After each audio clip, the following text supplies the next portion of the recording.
다리오 왕 제2년 여섯째 달 곧 그 달 초하루에 여호와의 말씀이 선지자 학개로 말미암아 스알디엘의 아들 유다 총독 스룹바벨과 여호사닥의 아들 대제사장 여호수아에게 임하니라. 이르시되 만군의 여호와가 이같이 말하여 이르노라. 이 백성이 말하기를 여호와의 전을 건축할 시기가 이르지 아니하였다 하느니라. 여호와의 말씀이 선지자 학개에게 임하여 이르시되 이 성전이 황폐하였거늘 너희가 이때에 판벽한 집에 거주하는 것이 옳으냐. 그러므로 이제 만군의 여호와가 이같이 말하노니 너희는 너희의 행위를 살필지니라. 너희가 많이 뿌릴지라도 수확이 적으며 먹을지라도 배부르지 못하며 마실지라도 흡족하지 못하며 입어도 따뜻하지 못하며 일꾼이 삭슬 받아도 그것을 구멍 뚫어진 전대에 넣음이 되느니라. 만군의 여호와가 말하노니 너희는 자기의 행위를 살필지니라. 너희는 산에 올라가서 나무를 가져다가 성전을 건축하라. 그리하면 내가 그것으로 말미암아 기뻐하고 또 영광을 얻으리라. 여호와가 말하였느니라. 너희가 많은 것을 팔았으나 도리어 적었고 너희가 그것을 집으로 가져갔으나 내가 불어버렸느니라. 나 만군의 여호와가 말하노라. 이것이 무슨 까닭이냐. 내 집은 황폐하였을 때 너희는 각각 자기의 집을 짓기 위하여 빨랐음이라. 그러므로 너희로 말미암아 하늘은 이슬을 그쳤고 땅은 산물을 그쳤으며 내가 이 땅과 산과 곡물과 새 포도주와 기름과 땅의 모든 소산과 사람과 가축과 손으로 수고하는 모든 일에 한재를 들게 하였느니라. 스알디엘의 아들 스룹바벨과 여호사닥의 아들 대제사장 여호수아와 남은 모든 백성이 그들의 하나님 여호와의 목소리와 선지자 학개의 말을 들었으니 이는 그들의 하나님 여호와께서 그를 보내셨습니다. 백성이 다 여호와를 경외하매 그때 여호와의 사자 학개가 여호와의 위임을 받아 백성에게 말하여 이르되 여호와가 말하노니 내가 너희와 함께 하노라 하니라. 여호와께서 스알디엘의 아들 유다 총독 스룹바벨의 마음과 여호사닥의 아들 대제사장 여호수아의 마음과 남은 모든 백성의 마음을 감동시키시매 그들이 와서 만군의 여호와 그들의 하나님의 전 공사를 하였으니 그때는 다리오 왕 제2년 여섯째 달 24일이었더라. 우리 하나님의 뜻을 구별할 때 어떤 일이 잘 되지 않으면 하나님 뜻이 아니라고 생각하는 사람들이 좀 많이 있습니다. 뭐 대표적으로 청년들 상담하다 보면 연애가 잘 안 돼요. 둘이 막 한참 지내다가 그러면은 자매가 그래요. 목사님 아무래도 이 남자는 하나님이 주신 것 같지가 않다고. 뭐 몇 번 조금 약간 마음 상처였더니 바로 하나님 뜻이 아니에요. 그 남자는.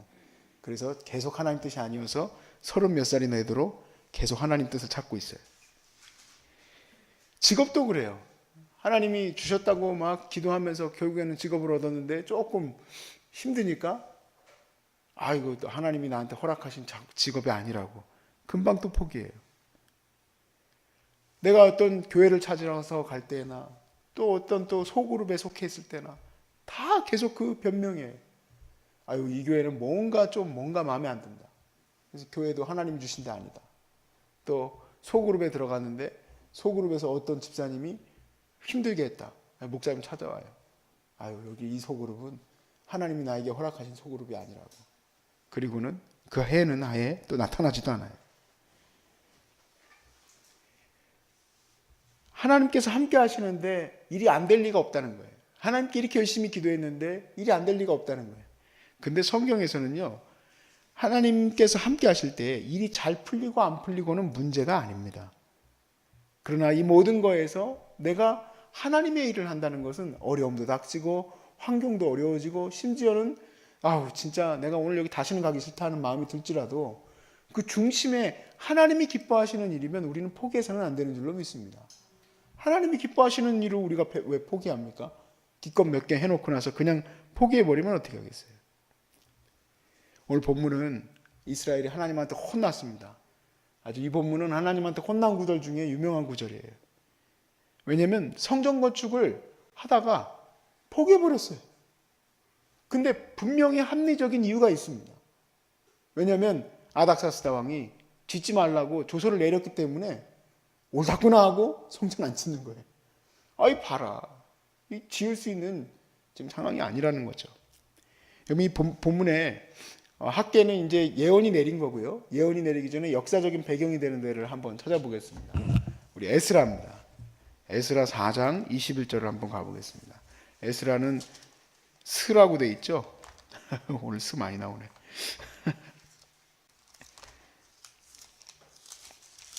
에스라 4장 21절을 보세요. 거기서부터 쭉 한번 볼 겁니다.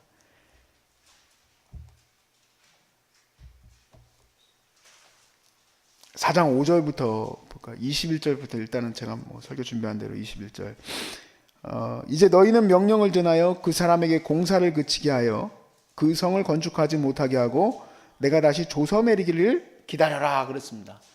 이게 지금 앞에 어떤 일이 있었냐면 방해 공작이 있었어요. 그래서 그 방해 공작으로 인해서 아닥사스다 왕이 유대인들 성전 짓는 거 못 짓게 하라고 조서가 내렸다 이 얘기입니다. 근데 이 방해가 에스라서 4장 5절 말씀에 보면 바사왕 고레스의 시대 때부터 바사왕 다리오가 즉위할 때까지 관리들에게 뇌물을 주어 그 계획을 막았다 그랬습니다. 그러니까 고레스 왕 때 내려가서 성전 지어라 그랬으니까 성전 지라고 내려가려고 할 때부터 방해 공작이 있었던 거예요. 막 뇌물까지 줘가면서 막 성전 못 지게 하고 뿐만 아니라 계속 막 방해할 뿐만 아니라 이제는 아닥사스다 왕 때에는 아람말로 딱 적어가지고 얘네들이 이렇게 지금 잘못된 반역을 일으키는 거다 이렇게 거짓 증언을 해서 결국에는 성전 건축이 이루어지지 못하게 만들었습니다. 이제 이스라엘 백성이 할 게 뭡니까? 조서가 다시 내려올 때까지 기다려야 될 거 아닙니까? 왕이 어디 감히 페르시아 왕을 거역할 수 있겠습니까? 어디 감히? 바벨론도 쳐부신 페르시아를 어떻게 감히 반역할 수 있습니까? 유대인들이. 그래서 이제 조서를 기다리고 있었어요. 근데 감감무소식이에요. 그러니까 이게 합리적인 거예요. 당연한 이유가 있어요. 성전 건축을 지금 지을 수가 있는 일이 아니고 그렇다고 또 놀 수도 없잖아요. 그러니까 집 지은 거예요. 자기 집을 지었는데 하나님이 오늘 학개서에서 뭐라고 하냐? 야, 니네들은 어떻게 성전은 짓지 않고 니네들 집만 지어놓냐? 어떻게 니네들이 먼저냐? 라고 얘기하시는 거예요. 우리 소중한 사람들 건축할 때도요. 정말 재정이 얼마나 어려운지 몰라요. 시작도 못할지도 몰랐었어요. 뭐 말하면 뭐합니까? 설계비며 뭐며 그 돈조차도 없습니다. 하나님이 아무리 여기 소중한 사람들을 여기 자리를 미리 준비해 놓으셨다고 하실지라도 우리 다 이유가 있어요. 하나님 돈이 없는데 어떻게 짓습니까? 하나님 이거 건축하시던 장로님이 지금 도산할 위기에 빠졌다고 못 짓겠다고 합니다. 정말로 그랬었어요. 장로님 오셔가지고 자기는 더 이상 건축 못한다고 1년쯤 지났을 때 그랬었어요. 다 이유가 있어요. 다른 데서 어디가 펑크가 난 거예요. 하나님 일인 거는 알겠는데 내 상황이 안 된다는 거죠. 분명한 상황에 이유가 있어요.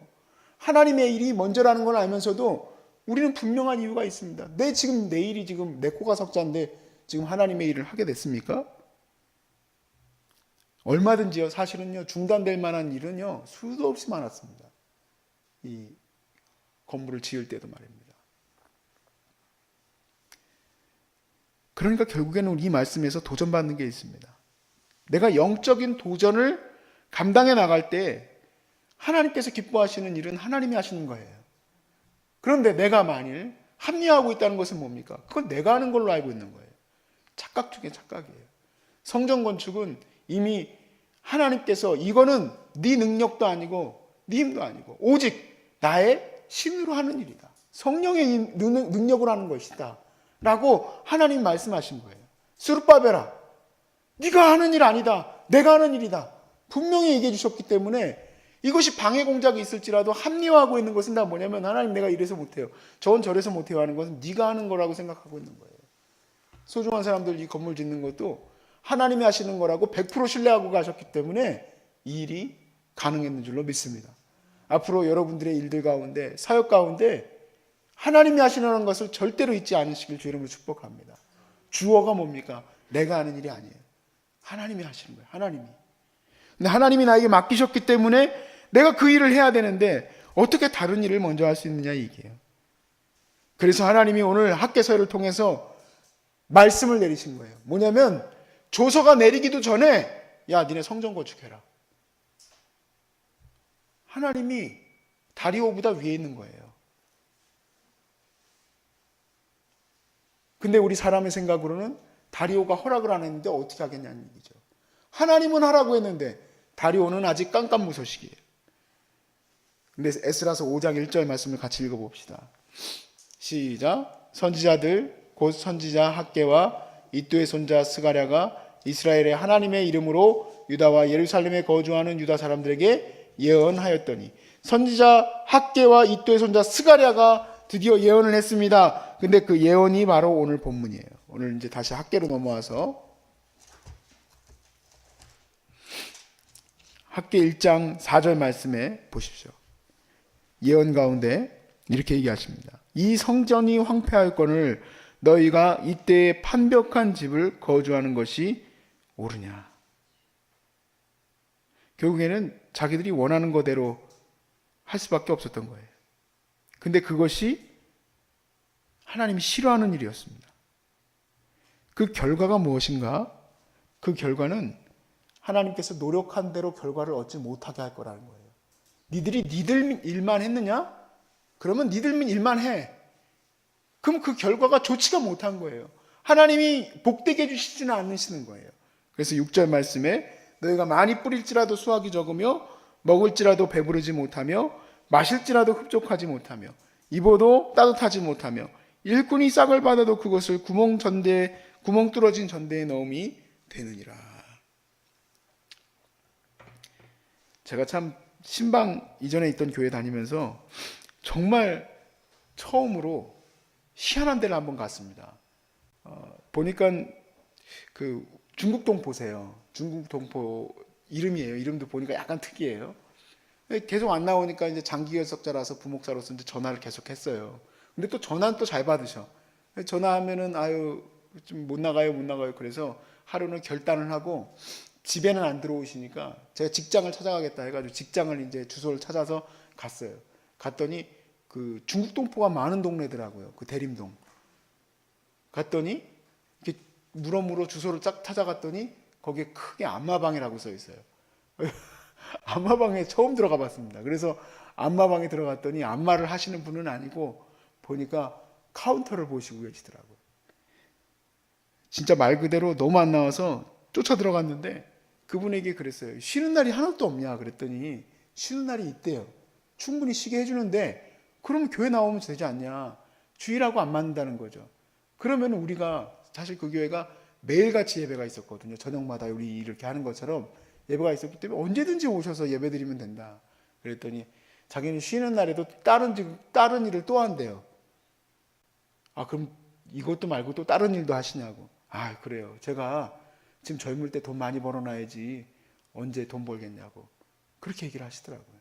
근데 제가 되게 마음이 안타까웠어요. 왜냐면은 제가 어렸을 때부터 분명히 붙들었던 게 뭐냐면 주님의 이 예배를 어떻게 우리가 굉장히 하찮은 내가 지금 돈 버는 일보다도 못한 일로 생각할 수가 있겠는가. 저는 그게 너무 마음이 아팠어요. 여러분도 잘 아시겠지만 돈이라는 것이 나가는 것보다 들어오는 게 더 많아야 되잖아요. 근데 아무리 벌어면 뭐합니까? 투작업을 가지고 벌어도 나가는 게 더 많아요. 남편 맨날 술 먹고 이것 부시고 저것 부시고 약값 들어가고 둘이 싸우고 또 따로따로 지내고 자녀들은 또 자녀들대로 학교에서 문제 생기고 그리고 맨날 같이 부모가 있어야 되잖아요. 아이들은 부모로부터 그 사랑의 은혜들을 같이 누리잖아요. 근데 엄마 아빠가 맨날 집에 없으니까 애들이 뭐만 하겠습니까? 돈만 달라고 그러잖아요. 돈만. 그러니까 이 집은 매일 그 굴레 속에 있는 거예요. 열심히 해야지만 되는 거예요. 자기가. 그 굴레 속에 있어요. 하나님의 은혜 안에 있는 것이 아니라 그냥 그렇게 계속 인간적인 것에 있으니까 결국에는 그 체인에 매어버렸어요. 우리 주님이 이 문제에 대해서 아주 분명하게 얘기하셨습니다. 우리 주님의 말씀을 들으세요. 우리 주님이 뭐라고 얘기하셨느냐. 먼저 그의 나라와 그의 의를 구하라. 그리하면 너희에게 이 모든 것을 더하시리라 그랬습니다. 내가 매여 있는 이 체인에 이것 때문에 내가 주님을 못 찾습니다 그랬을 때 주님이 이렇게 얘기해요. 아니야. 먼저 그의 나라와 그의 의를 구해라. 그리하면 네가 체인으로 묶여 있는 네 먹고 마시고 입는 거, 자는 거, 너의 이 문제들은 내가 해결해 주겠다는 거예요. 할렐루야. 이것을 믿으시기 바랍니다. 하나님께서 이게 순서가 바뀌었다는 거예요. 지금 어떤 방법으로 우리 아버님이 이끌어 오시던 이 가정의 빛이 어떻게 갚아줄 수 있을까? 어제도 좀 약간 어머니하고 그런 얘기들을 했었습니다만은 도저히 갚을 수 있는 일이 아니에요. 그런데 그 많은 빚더미와 어려움 속에서 하나님께 얘기할 수 있어요. 하나님, 우리 하나로교회는 아시지만 전기세도 못 내서 전기도 끊기는 판에 있습니다. 하나님 아시지만 심지어는 전기세도 못 내서 성일이 그 동기 청년한테, 여자 청년한테 돈 5만 원 껐어요. 그래서 그 청년이 무슨 교회 사모가 이 교회는 하나님도 돕지 않는다고 그러고 나가버렸어요. 10몇 년씩 다니던 교회였는데. 그렇게 가난한 교회입니다. 라고 하나님 우리는 아무것도 못합니다. 선교도 못합니다. 사실 교회가 힘들어지면 선교부터 자르잖아요. 선교도 못합니다. 뭐도 못합니다. 할 수 있죠. 아니에요. 사실요, 어머니하고 아버지하고 많이 싸웠어요. 아버지는 돈도 없는데 왜 나가가지고 노숙자들 도우려고 그러냐. 지금 우리 성도들 먹을 것도 없는데 왜 김치 맨날 싸다가 저 거리에다 갖다 퍼주느냐. 여러분 사실은요, 그게 방법입니다. 그게 빛으로부터 나오는 방법이라니까요. 산증인이에요, 저희들이. 진짜예요. 우리가 일이 잘 되고 막 책이 잘 팔려서 그때 가가지고 뭐 2천만 원, 3천만 원 있으니까 노숙자들 이제 가서 먹여야지 천만에. 다락 같은 어려움 속에서 하나님이 마음 주신 대로 그냥 하는 거예요. 그냥 마음 주신 대로 독거노인들 가서 돕고, 마음 주신 대로 가서 노숙인들한테 라면도 갖다 주고, 그 다음에는 밥 달라고 하니까 밥도 갖다 주고, 그 다음에는 김치 달라고 하니까 김치도 갖다 주고. 하나님이 그것을 채워나가시면서 어느새 우리들이 다 컸어요. 세상에. 저도 그렇고 제 동생도 그렇고 다 대학원 나오고 유학까지 갔다 왔어요. 유학 갔다 오는 게 돈이 얼마나 많이 든지 아십니까? 근데 우리는 돈도 안 들어갔어요. 무엇을 먹을까 마실까 입을까? 내가 내 아들 유학 보내려면 돈이 얼마가 필요할까? 내가 교회 재정에서 얼마를 떼어가지고 이렇게 줘야 되는데 내 머리를 어떻게 굴릴까? 머리 요만큼도 안 굴리세요? 정말 코딱지만큼도 생각을 안 하셨어요. 어느 날 저보러 너 여기 있다가는 안 되겠다. 빨리 나가서 하나님이 큰 그런 어떤 세계를 보여주실 때 갔다 와라. 저는 그때 분명히 믿었어요. 아, 어머니가 꽁쳐놓은 돈이 있구나. 전혀 없어요. 그냥 갔다 오래요. 비행기 값도 겨우 어떻게 얻어가지고 겨우 갔다 왔어요. 그런데 여러분, 제가 진짜 놀라운 것도 하나 있어요. 이거 말씀을 준비하면서 결혼도 내가 어떻게 했나 생각이 들었어요. 요즘 자녀들 특히 장남 결혼 보낼 때 여러분 얼마 써야 된다고 생각을 보통 하십니까? 심지어 저희 어머니는 날짜를 어느 날로 정할 거냐 해놓고는 그래 우리 하나님께 기도하자. 저는 미국에 있었어요. 세상에. 저는 이 바보 같은 생각이죠. 5월 달에 저희가 결혼했거든요. 5월 달에는 예식장이 없는 걸 몰랐습니다. 예식장도 없고요. 저희들한테 대관해 주려고 하는 교회도 없습니다. 토요일 날. 그랬는데 걱정이 없으세요, 어머니가. 전혀 걱정이 없어요. 돈 들어갈 것도 걱정도 안 하시고 자리 잡는 것도 걱정을 안 해요. 야, 걱정하지 마. 없으면 그냥 여기 소중한 사람 들어와서 하면 되지 뭐. 하나님이 어떻게 해주시겠지. 그때 백방으로 수소문을 했는데 세상에 여러분 놀라지 마십시오. 저는 결혼식을 호텔에서 했습니다. 제가 어떻게 호텔에서 결혼하게 됐냐면 어머니가 이것저것인지 좀 알아보기는 했어요. 근데 이제 어머니가 직접 통화한 게 아니고 어떤 친구분을 통해서 심지어는 그분이 호텔까지 전화를 해놨더라고요. 그 시청 앞쪽에 있는 거기 얼마나 좋은 호텔들입니까? 제가 그래서 여기 진짜 해도 되는 거냐고 내가 물어봤을 정도니까. 그런데요, 그 호텔에서 전화가 온 거예요, 어머니한테. 저기요, 지금 요 타이밍에 5월 며칠 날 어떤 커플이 지금 싸워가지고 취소를 했대요. 그 커플한테는 죄송합니다. 그 커플이 취소를 했는데 10분 안에 오시면 취소한 것에 대한 인센티브를 받을 수 있습니다. 그게 뭐냐? 일단 꽃값이 어마어마하게 비싸더라고요. 뭐 400만 원인가 뭐 그렇대요. 꽃 그거 하는데 그게 공짜래요. 이미 주문이 들어갔기 때문에.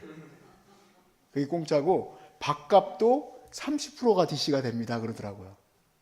와, 어머니가 어디 있었냐면요. 그때 막 바로 시청 앞을 지나가고 있었습니다. 그 호텔 바로 옆에. 10분 안에 어떻게 갑니까? 그러니까 순서상으로 당신한테 얘기는 하지만 당신은 못 올 거예요, 이거거든요. 그런데 바로 그 옆에 있었어요. 그래서 그때 당시에 복지사님한테 잠깐만 세워달라고 그러고 호텔에 올라가지고 계약을 하고 내려오셨어요. 여러분, 사실요, 우리가 생각했을 때 내가 내 아들 어떻게 장가 보낼까, 내가 내 자녀들 어떻게 유학 보낼까 생각하면요, 그거 하느라고 하나님이 못합니다. 하나님 일에 100% 걸면요, 하나님이 100% 책임져 주십니다. 저는 100% 그거를 배웠습니다. 그것만 배웠어요, 저는. 나는요, 내 자녀들이 여기 와가지고 불쌍할 때도 있어요. 놀이터도 하나도 없고, 저희 밑에 있을 때, 청평에 있을 때는요, 저 밑에서 아파트에 놀이터도 있고요. 좋아요. 거기 걸어 내려가면은 마트도 있고, 좋아요. 근데 100% 내가 하나님한테 맡기면 하나님이 100% 내 것을 책임져 주시는 거를 우리 부모님 통해서 배웠는데 뭐 다른 거 배울 게 뭐가 있겠습니까? 다른 거 배울 거 없어요. 하나님이 알아서 다 책임져 주세요. 하나님이 알아서 일을 해주시니까 내가 굳이 내 거 챙기느라고 하나님 일을 뒤로 할 필요가 없다 이 얘기입니다.